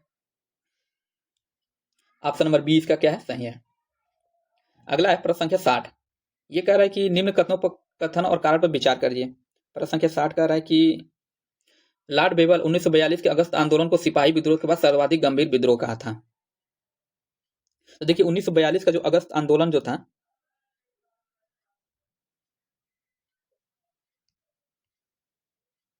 तो देखिए ये पहला कथन क्या है, गलत है, क्योंकि इस कथन को, अगस्त आंदोलन को सिपाही विद्रोह के बाद सर्वाधिक गंभीर तो कहा गया था, लेकिन लॉर्ड बेवल के, मतलब लॉर्ड बेवल के द्वारा नहीं किया गया था, बल्कि ये तत्कालीन जो वायसराय थे, लिन लिथगो, कौन थे, लिन लिथगो, लिन, इनका नाम था लिन लिथगो, हाँ, इनके द्वारा कहा गया था यह कथन, अर्थात पहला कथन कथन ही हमारा क्या है, गलत है। तो उसके बाद कह रहा है कि कुछ क्षेत्रों में किसान व्यापक जन आंदोलन में उठ खड़े हुए थे, कारण क्या है, सही है, अर्थात ये गलत है और आर क्या है, सही है, इसलिए ऑप्शन नंबर डी हो जाएगा। देखिए ये गलत है परंतु आर क्या है, सही है, ठीक है। देखिए तत्काल उस समय जो ब्रिटिश प्रधानमंत्री विंस्टन चर्चिल को भेजे गए एक पत्र में, ये जो तत्कालिक वायसराय लिनथुगो थे, इनके द्वारा 1857 के बाद सबसे गंभीर विद्रोह कहा गया था। अगला प्रश्न देखते हैं, प्रश्न संख्या कौन सा है ये, 61, प्रश्न संख्या 61 का भारतीय राष्ट्रीय कांग्रेस की किस अधिवेशन में कांग्रेस पार्लियामेंट की स्थापना हुई, 50वां अधिवेशन 1937 पेजपुर, 46वां अधिवेशन 1932 दिल्ली, या 39वां अधिवेशन 1924 बेलगांव, या 49वां अधिवेशन 1936 लखनऊ। तो देखिए भारतीय राष्ट्रीय कांग्रेस के 49वें अधिवेशन जो 1936 में लखनऊ में आयोजित हुआ था, 49वां अधिवेशन 1936 लखनऊ में आयोजित हुआ था, कांग्रेस पार्लियामेंट्री बोर्ड की स्थापना हुई थी, और इस सत्र की अध्यक्षता जो थे ना, ये जवाहरलाल नेहरू थे। कौन अध्यक्ष जो थे इस समय के, जवाहरलाल नेहरू थे। तो खैर ऑप्शन नंबर डी क्या है इसका, सही है। अगला है कि 13 मार्च 1940 के मध्य, मतलब 13 मार्च 1940 को उधम सिंह ने माइकल ओ डायर को कहाँ गोली मारी थी, किंग्सले हॉल लंदन में, cactus hall London, Westminster hall London, या बंकिंघम पैलेस में। तो 13 मार्च 1940 को भारतीय क्रांतिकारी जो थे उधम सिंह ने लंदन के कैक्सटन हॉल में माइकल ओ डायर को गोली मारकर क्या हत्या कर दी थी, अर्थात ऑप्शन नंबर सी क्या हो जाएगा, सॉरी ऑप्शन नंबर ए इसका क्या है, सही है। कैक्सटन हॉल है ना, सॉरी, आप कैक्सटन हॉल जो ऑप्शन नंबर बी में है, इसलिए ऑप्शन नंबर बी क्या हो जाएगा, सही हो जाएगा। और देखिए यह जो इन्होंने इसकी हत्या क्यों की थी, तो 1919 के जलियांवाला बाग नरसंहार का बदला लेने के लिए किया था। अगला प्रश्न है प्रश्न संख्या 63, ये कह रहा है कि गांधी एंड बॉम्बे पुस्तक किसके द्वारा लिखी गई थी, के गोपाल स्वामी, सुरेंद्र नाथ बनर्जी, अब्दुल कलाम आजाद, या जवाहरलाल नेहरू। तो देखिए गांधी एंड बॉम्बे, जिसे गांधी और बम्बई, गांधी और मतलब जिसमें गांधी और Bombay the story of Gandhi love affair with city के नाम से भी जाना जाता है। इस पुस्तक के जो लेखक थे ना, गोपाल स्वामी, के गोपाल स्वामी, अर्थात ऑप्शन नंबर ए क्या हो जाएगा, के गोपाल स्वामी के द्वारा लिखा गया था। देखिए इस पुस्तक को ना द स्टोरी ऑफ गांधी और बम्बई, गांधी और बम्बई, और इसका पूरा नाम होता है क्या है, the story of Gandhi love affair with the city के नाम से भी जाना जाता है। तो मैं बोल नहीं रहा हूँ, मतलब लिख नहीं रहा हूँ, बोल दे रहा हूँ, आप लोग इसको सुन लीजिएगा। अगला प्रश्न देखते हैं, प्रश्न संख्या 63, अब यहाँ से इंग्लिश में है, पुनः यहाँ हिंदी आएगा। प्रश्न संख्या 64, ये कह रहा है कि 1911 में सोशल सर्विस लीग की स्थापना किसने की थी।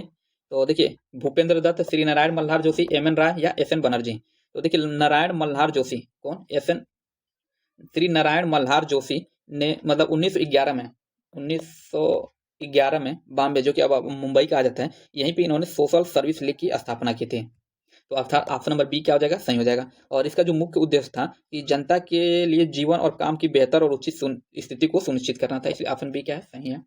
अगला है 64 के, वर्ष 1926 में 41वें राष्ट्रीय कांग्रेस अधिवेशन के दौरान निम्न में से किस प्रमुख कार्य पर बल दिया गया था। वर्ष 1926 में 41वें राष्ट्रीय कांग्रेस अधिवेशन के दौरान मतलब किस पे प्रमुख रूप से बल दिया गया था, संविधान की मांग, मूल स्वराज की मांग, सदस्य हेतु खादी वस्त्र अनिवार्य, या उपयुक्त में से एक से अधिक।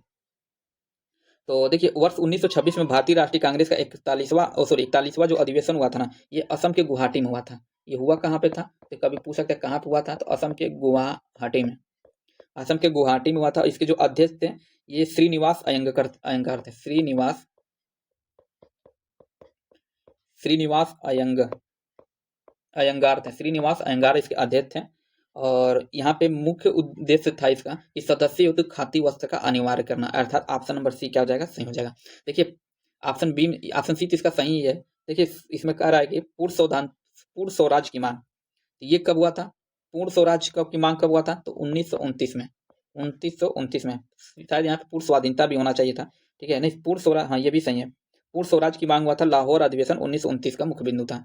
संविधान की मांग, खैर अगला प्रश्न हम लोग देखते हैं इसका, प्रश्न संख्या 66, ये कह रहा है कि राजा राम मोहन राय ने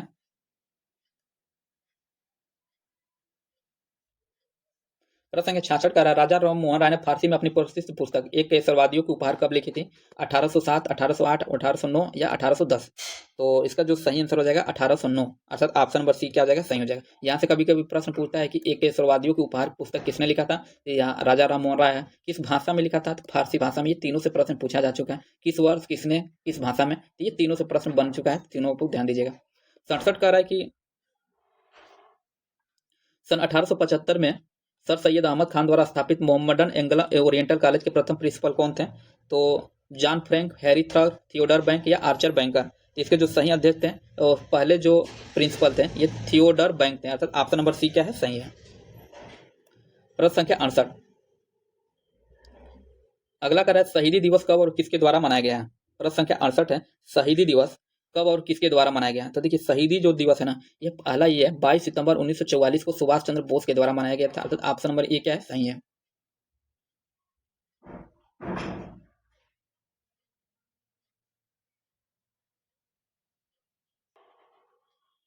देखिए इसमें अगला प्रश्न कर रहा है प्रश्न संख्या 69 कि निम्नलिखित कथनों पर मिलान करें। सूची 1 को सूची 2 से मिलान करना है, ठीक है। तो अखिल भारतीय किसान सभा की स्थापना कब हुई थी? तो देखिए अखिल भारतीय किसान सभा की जो स्थापना हुई थी ना, ये 1936 में हुआ था। कब? 1936, अर्थात एक देखिए किस में जा रहा है, इसमें लिखा नहीं है 1 2 3 लिखा नहीं है, लेकिन 1 ही माना जाएगा, ठीक है। मतलब 1 1 2 3 4 इसको इसी क्रम में माना जाएगा, ठीक है। तो अखिल भारतीय किसान सभा की स्थापना 1936। अब देखिए 1 का ए का क्या हो जाएगा? थर्ड। ए का क्या है? थर्ड, अर्थात ए का। और देखिए ऑप्शन नंबर बी में केवल ए का थर्ड मिल रहा है, तो ऑप्शन नंबर बी हम लोग सही कर देंगे, आगे कोई ऑप्शन देखने की जरूरत ही नहीं पड़ेगी, ऐसे क्या सही हो जाएगा। लेकिन फिर भी यहाँ तो हम लोग देखना ही पड़ेगा। तो अवध किसान सभा की स्थापना कब हुई थी? 1920 में हुई थी, अर्थात बी का क्या होगा? 4 हो जाएगा। देखिए बी का 4 है भी इसमें। बिहार प्रांतीय किसान सभा की स्थापना तो ये 1929 में हुआ था, अर्थात 2 होगा, इसे सुमेलित माना जाएगा। तो देखिए सी का क्या है? 2 है, और एक ही बचा है अखिल भारतीय किसान सभा। तो अखिल भारतीय किसान सभा 2 बार दे दिया है क्या? अच्छा, इसका मूल जो देखिए अखिल भारतीय किसान सभा जो अजय भवन के नाम से, मतलब इसके जो मतलब इसके व्यक्ति थे, मतलब इससे संबंधित व्यक्ति थे अजय भवन। ये 1936 में, और ये 1936 के स्थापित जो मूल संगठन था ना, इसका एक विभाजन ही था। तो 1936 तो कहीं दिया ही नहीं है भाई, 39 दिया है ना, उन तो 1939 में विभाजन हुआ था, इसी को मानेंगे हम लोग, ये मानेंगे, ठीक है। तो ऑप्शन नंबर बी क्या इसका सही है। अगला प्रश्न है प्रश्न संख्या 70। यह कह रहे हैं कि भारत में प्रथम मुद्रित पुस्तक कब और कहाँ प्रकाशित हुई थी? तो 1557 में गोवा में, 1550 गोवा, या 1778 केरल में, या 1567 केरल में? तो देखिए भारत में जो मुद्रित पहली पुस्तक जो थी ये सेंट फ्रांसिस जेवियर द्वारा लिखित जो थी डॉक्ट्रिना क्रिस्टा, ये कब प्रकाशित हुई थी? 1557 गोवा में, अर्थात ऑप्शन नंबर ए क्या है? सही है। 71 का मित्र मेला नामक गुप्त संस्था की स्थापना किसने की थी? सावरकर बंधु, भगत सिंह, चापेकर बंधु, सुभाष चंद्र बोस? तो देखिए मित्र मेला नामक जो पुस्तक थी, गुप्त संस्था थी ना, ये सावरकर बंधु इसके संस्थापना किए थे, अर्थात ऑप्शन नंबर ए क्या हो जाएगा? सही हो जाएगा। किस वर्ष में हुआ था? तो ये 1899 में। ये विनायक दामोदर, इनका जो पूरा नाम था विनायक दामोदर सावरकर, उनके भाई जो थे गणेश दामोदर सावरकर थे। और इसी संगठन को 1904 में, एक देखिए 1904 में बदल के क्या कर दिया गया था? अभिनव भारत, क्या है? अभिनव भारत कर दिया गया था, ठीक है। अर्थात ऑप्शन नंबर ए क्या है? सही है। अगला प्रश्न है 72। ये कह रहा है कि निम्नलिखित में से किसने उडुपी में विदेशी कपड़ों का बहिष्कार एवं शराब की दुकानों को घेराबंदी की थी? अम्माबाई, कमला देवी चट्टोपाध्याय, रानी चेन्नम्मा, या अलूर वेंकट राय? तो इसका जो सही आंसर हो जाएगा कमला देवी चट्टोपाध्याय। देखिए कमला देवी चट्टोपाध्याय, अर्थात ऑप्शन बी क्या है? सही है। और कमला देवी चट्टोपाध्याय एक भारतीय समाज सुधारक, स्वतंत्रता सेनानी, भारतीय हस्तकला के क्षेत्र में नवजागरण लाने वाली गांधीवादी महिला थी। और इन्होंने ही उडुपी में विदेशी कपड़ों का बहिष्कार और शराब की दुकानों की क्या की था? घेराबंदी की थी, अर्थात ऑप्शन नंबर बी क्या है? सही है। अगला है 1904 में सहकारी उधार समिति अधिनियम बनाया गया, उस समय भारत के गवर्नर जनरल कौन थे? तो आप सभी लोग पता होगा 1904 में जो भारत के गवर्नर जनरल थे लॉर्ड कर्जन थे, अर्थात ऑप्शन सी क्या हो जाएगा? सही हो जाएगा। अगला प्रश्न है 74 74। सूरजी अर्जन गांव संधि कब हुई थी? 30 दिसंबर 1830। तो देखिए सूरजी अर्जन गांव जो संधि हुआ था ना, ये 30 दिसंबर 1833 को हुआ था, अर्थात ऑप्शन नंबर बी क्या है? सही है। 30 दिसंबर 1830 को ब्रिटिश ईस्ट इंडिया कंपनी और मराठा, देखिए अंग्रेजों के बीच में हुआ था ये, और मराठा जो राजा थे, अंग्रेज और मराठा राजा थे, मराठा प्रमुख जो थे दौलत राव सिंधिया, कौन? दौलत राव सिंधिया, इनके बीच में ये हुआ था, ठीक है। तो ऑप्शन नंबर बी क्या है, सही है। 75 का है 4 जुलाई 1947 को ब्रिटिश संसद में इटली द्वारा भारतीय स्वतंत्रता विधेयक प्रस्तुत किया गया है, जिसकी स्वीकृति कब मिली? तो देखिए इसकी जो स्वीकृति थी ना, ये मिला आपको 18 जुलाई 1947 को, अर्थात ऑप्शन नंबर डी क्या है इसका, सही है। अगला प्रश्न है 76। ये कह रहा है कि शिवाजी की मृत्यु के समय संभाजी कहाँ कैद थे? आगरा किला में, लाल किला में, पन्हाला किला या ग्वालियर किला में? तो देखिए शिवाजी की मृत्यु के समय संभाजी जो थे ना, ये पन्हाला किला में कैद थे, अर्थात ऑप्शन नंबर सी क्या है, सही है। अगला है कि 77 का है प्रथम आंग्ल बर्मा युद्ध की समाप्ति किस संधि द्वारा हुई थी? यान्डुबी की संधि, सुरजी अर्जन गांव की संधि, अमृतसर की संधि या संगोली की संधि? तो देखिए प्रथम आंग्ल युद्ध कब हुआ था? ये 1824 से लेके 1826 के मध्य हुआ था। 1826 के मध्य हुआ था, और इसमें 24 फरवरी 1826, 24 फरवरी 1826 को एक संधि हुई जिसके नाम था क्या, यानडबू। क्या था? यान यानडबू की संधि, ठीक है। इसी के तहत, अर्थात ऑप्शन नंबर ए क्या है, सही है। अगला प्रश्न क्या रहा? 878 मिलान करने वाला है, तो इसको थोड़ा सा हम लोग छोटा करते हैं।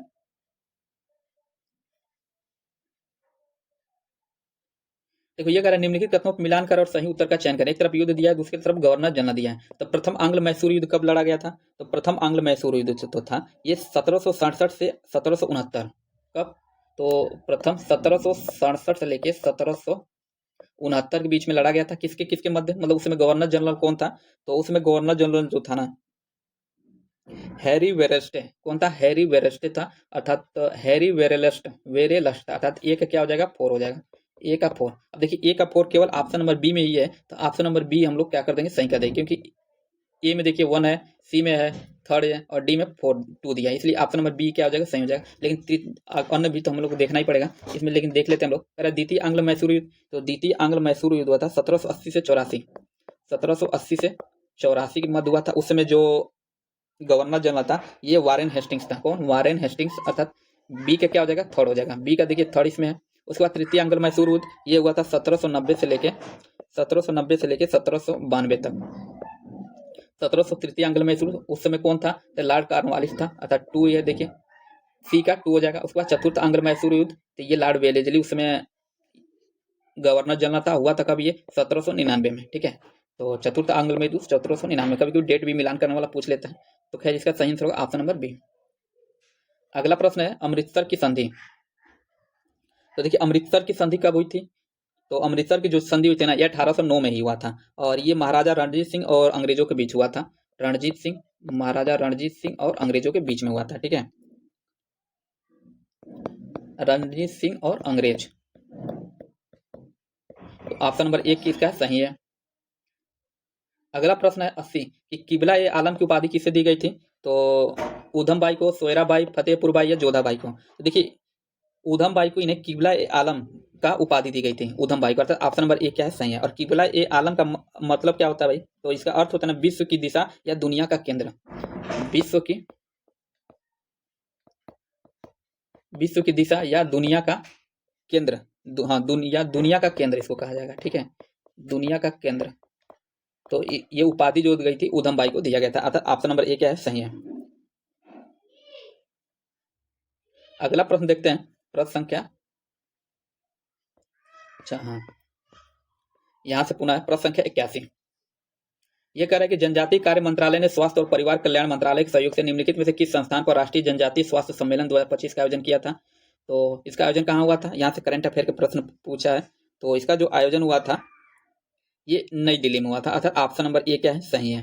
उसके बाद करा लिबिया बोलो स्वरदेसाई को किस क्षेत्र में उनके योगदान के लिए पद्मश्री से सम्मानित किया गया? साहित्य, स्वतंत्रता संग्राम, खेल या विज्ञान? तो इसका सही आंसर हो जाएगा बी, अर्थात स्वतंत्रता संग्राम से संबंधित है। अगला है प्रश्न संख्या 83। ये कह रहा है कि किस कंपनी ने भारत और श्रीलंका में हरित हाइड्रोजन और अमोनिया परियोजनाओं के विकास और तैनाती में तेजी लाने के लिए नॉर्वे H2 कैरियर के साथ समझौता ज्ञापन हस्ताक्षर किया? तो कौन कंपनी था? तो सीधे हम लोग देखते हैं, ऑप्शन नहीं पढ़ेंगे। ये कंपनी था ग्रीन स्टेट हाइड्रोजन इंडिया, अर्थात GHI प्राइवेट लिमिटेड, अर्थात ऑप्शन सी इसका क्या था, सही था। अगला है प्रश्न संख्या 84। ये कह रहा है कि भारतीय वन्यजीव संस्थान देहरादून ने कोरिंगा वन्यजीव अभ्यारण्य को भारत की पहली फिशिंग कैट कार्लिंग परियोजना के क्रियान्वयन के लिए निर्धारित किया है। यह अभ्यारण्य किस राज्य से संबंधित है? ये राज्य जो है ये आंध्र प्रदेश से संबंधित है, अर्थात ऑप्शन ए क्या हो जाएगा, सही हो जाएगा। देखिए आप लोग थोड़ा लग रहा होगा प्रश्न थोड़ा जल्दी पढ़ दे रहे हैं, तो इसको आप लोग अपने स्तर पर एक बार पुनः पढ़ लीजिएगा, क्योंकि काफी टाइम हो गया, मैं चाह रहा हूँ कि जल्दी से ये खत्म हो। 85 कह रहा है इसरो ने अपना 100वां मिशन किस रॉकेट में लॉन्च किया? तो इसका जो सही आंसर हो जाएगा, देखिए इसरो ने जो अपना 100वां रॉकेट लॉन्च किया ना, GSLV F-15, अर्थात ऑप्शन नंबर ए क्या है? सही है। उसके बाद कह रहा है प्रश्न संख्या 86 कि संजय युद्ध क्षेत्र निगरानी प्रणाली BSS का मुख्य उद्देश्य क्या है? तो देखिए इसका जो मुख्य उद्देश्य है, ये युद्ध के क्षेत्र में पारदर्शिता बढ़ाना और निर्णय प्रणाली को जानकारी प्रदान करना, अर्थात ऑप्शन नंबर ए क्या है? सही है इसका। अगला है प्रश्न संख्या 87, ये कह रहा है किस देश में CR-450 नामक दुनिया की सबसे तेज high speed train prototype launch किया? रूस ने, भारत, चीन या भारत, फ्रांस? तो देखिए जितने भी ज्यादा नवाचार मतलब जितने भी एक तरह से रिसर्च हो रहे हैं, जो ज्यादातर चीन इस समय कर रहा है, इसका जो सही आंसर हो जाएगा चीन ही हो जाएगा, अर्थात ऑप्शन सी। 88 प्रश्न कह रहा है कि एरो इंडिया 2025 का विषय क्या था? तो एरो इंडिया 2025 का जो विषय था ना, ये था 1 अरब अवसरों का मार्ग। एरो इंडिया 2025 एक द्विवार्षिक विमानों और रक्षा प्रदर्शनी था, और ये कब से कब आयोजन किया गया था? तो देखिए ये 10 से लेके 14 फरवरी, 10 फरवरी से लेके 14 फरवरी के कर्नाटक के बेंगलुरु में, कहाँ? कर्नाटक में के बेंगलुरु में आयोजन किया गया था। इसका विषय था 1 अरब अवसरों का मार्ग। अगला प्रश्न है ग्लोबल फायर पावर इंडेक्स 2025 में भारत की रैंक क्या थी? पहला, दूसरा, तीसरा या चौथा? तो देखिए ग्लोबल फायर पावर इंडेक्स 2025 में भारत एक महत्वपूर्ण सैन्य शक्ति के रूप में अपनी स्थिति को क्या हुआ? बरकरार रखते हुए चौथा स्थान प्राप्त किया था। ऑप्शन नंबर डी क्या है? सही है। उसके बाद 90 का गणतंत्र दिवस 2025 के मुख्य अतिथि प्राबोवो सुबियांतो किस देश के राष्ट्रपति थे? तो ये थे आपके इंडोनेशिया के। ऑप्शन नंबर डी का क्या हो जाएगा? सही हो जाएगा। देखिए ऐसे भी प्रश्न पूछ सकता है कि गणतंत्र दिवस 2025 के मुख्य अतिथि कौन थे? ये प्राबोवो सुबियांतो थे। यहाँ से भी प्रश्न पूछा जा सकता है। अगला प्रश्न है 91, 91 कह रहा है कि भारत ने 2025 के लिए भ्रष्टाचार धारण सूचकांक में 180 देशों में 96वां स्थान प्राप्त किया। निम्न में से कौन सा देश रैंकिंग में शीर्ष रहा है? America, New Zealand, Denmark, Finland? इसका जो प्रथम स्थान जो था ना, ये डेनमार्क का था। ऑप्शन नंबर सी क्या है? सही है। अगला प्रश्न है 92, प्रश्न संख्या 92, ये कह रहा है कि जनवरी 2025 में किसे भारतीय अंतरिक्ष अनुसंधान संगठन इसरो का अध्यक्ष नियुक्त किया गया है? तो आप सब लोग पता है जो इसरो के जो नए अध्यक्ष बनाए गए हैं, डॉक्टर वी नारायण को बनाया गया था। ऑप्शन नंबर ए क्या है? सही है। नेक्स्ट प्रश्न 93 कह रहा है कि किस कंपनी ने इसरो के PSLV कक्षीय प्रायोगिक मॉड्यूल POM प्लेटफॉर्म पर अपने GLX-SQ पेलोड के माध्यम से ऑर्बिट में सिंथेटिक एपर्चर रडार और ऑप्टिकल इमेजरी दुनिया के पहले संलयन की सफल तैनाती की घोषणा की? तो किसके माध्यम से हुआ ये हुआ गैलेक्सी आई, अर्थात ऑप्शन नंबर बी इसका सही हो जाएगा, गैलेक्सी आई। अगला है 94, ये कह रहा है कि किस संस्थान केंद्र को आपदा प्रबंधन में इसके असाधारण योगदान को मान्यता देते हुए संस्थागत श्रेणी में सुभाष चंद्र बोस आपदा प्रबंधन पुरस्कार 2025 के लिए चुना गया? तो किसको चुना गया था? तो ऑप्शन नंबर ए में देखिए भारतीय राष्ट्रीय महासागर सूचना सेवा केंद्र हैदराबाद, इसी को क्या है? चुना गया, इसलिए ऑप्शन नंबर ए क्या है? सही है।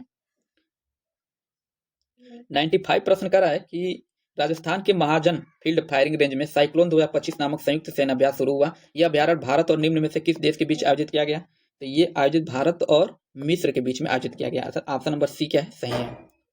अगला प्रश्न है 96 कि किस देश ने कृत्रिम बुद्धिमत्ता AI एक्शन समिट के तीसरे संस्करण की मेजबानी की, जिसे भारत सह अध्यक्ष है? तो किसके किसके बीच में हुआ? तो देखिए तीसरे कृत्रिम बुद्धिमत्ता एक AI एक्शन समिट तीसरे संस्करण की जो मेजबानी है, इसने फ्रांस ने किया था, अर्थात ऑप्शन नंबर बी क्या है? सही है।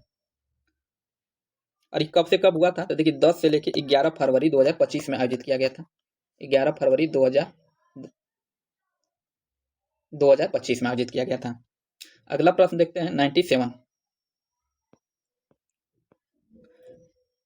अगला प्रश्न है 97, ये कह रहा है कि चर्चा में रहे RBI की एकीकृत लोकपाल योजना का उद्देश्य क्या है? तो देखिए इसका जो मुख्य उद्देश्य था ना, कह रहा है ग्राहकों की शिकायतों का त्वरित समाधान, बैंकों को अधिक ऋण देने के लिए प्रोत्साहित करना, बैंकिंग शुल्क कम करना, या केवल बड़े ग्राहकों की शिकायतों का समाधान करना? तो इसका जो मुख्य उद्देश्य था ग्राहकों की शिकायतों का त्वरित समाधान करना, अर्थात ऑप्शन नंबर ए क्या है? सही है।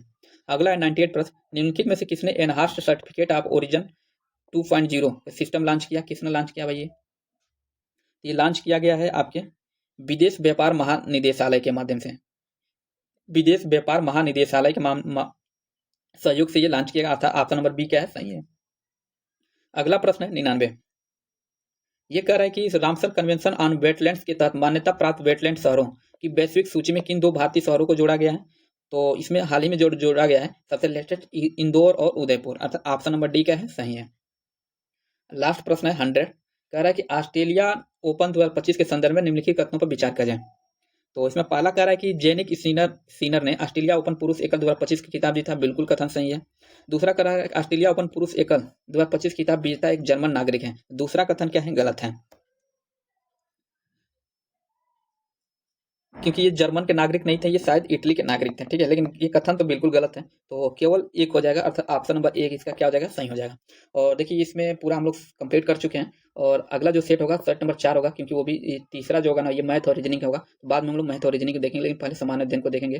तो 4 पुनः हम लोग कल के वीडियो में हम लोग देख लेंगे। और अभी तक आप लोग चैनल को सब्सक्राइब नहीं किए तो सब्सक्राइब कर लीजिए, ताकि जब भी अगला वीडियो डाला जाए तो इसका नोटिफिकेशन आप लोग को मिल जाए। तो आज के लिए इतना ही।